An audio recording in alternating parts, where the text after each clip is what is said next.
Good evening and welcome to the Channel Studios here in London with your international news around the world in 5.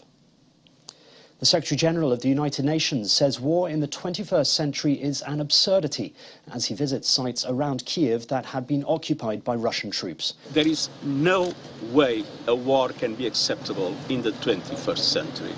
Look at that. Antonio Guterres visited Bodianka, Bucha and Irpin.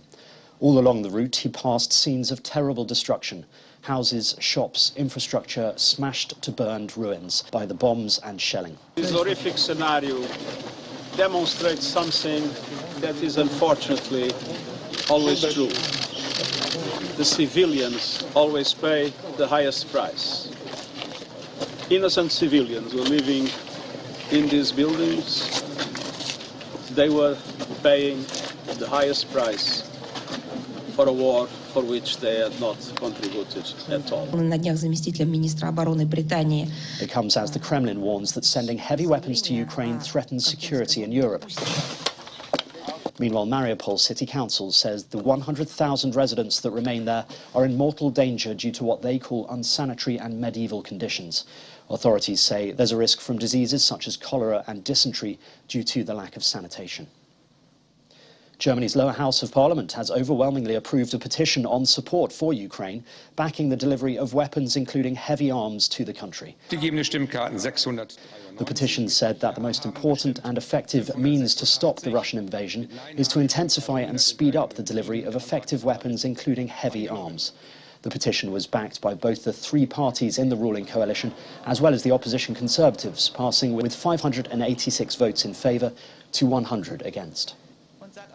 Meanwhile, the Secretary-General of NATO says the organisation will be ready to quickly welcome Finland and Sweden should they decide to apply for membership. Jens Stoltenberg told reporters it's up to each country to decide whether to apply for membership, but they would be welcomed with open arms to NATO if they chose to do so.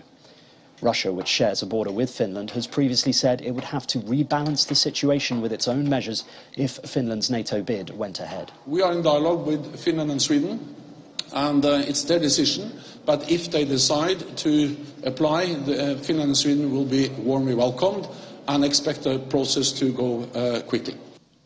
Israelis and Jews from around the world have paused to mark the country's Holocaust Remembrance Day. The sound of a single-tone siren rang out across the country at 10 a.m. local time. The annual commemoration held to remember the 6 million Jews killed by the Nazis during the Second World War. Israeli Prime Minister Naftali Bennett and President Isaac Herzog also attended a wreath-laying ceremony at Yad Vashem Holocaust Museum in Jerusalem. Schools in Sri Lanka's largest city have shut and several train stations closed as teachers and train drivers joined mass walkouts demanding the government quit.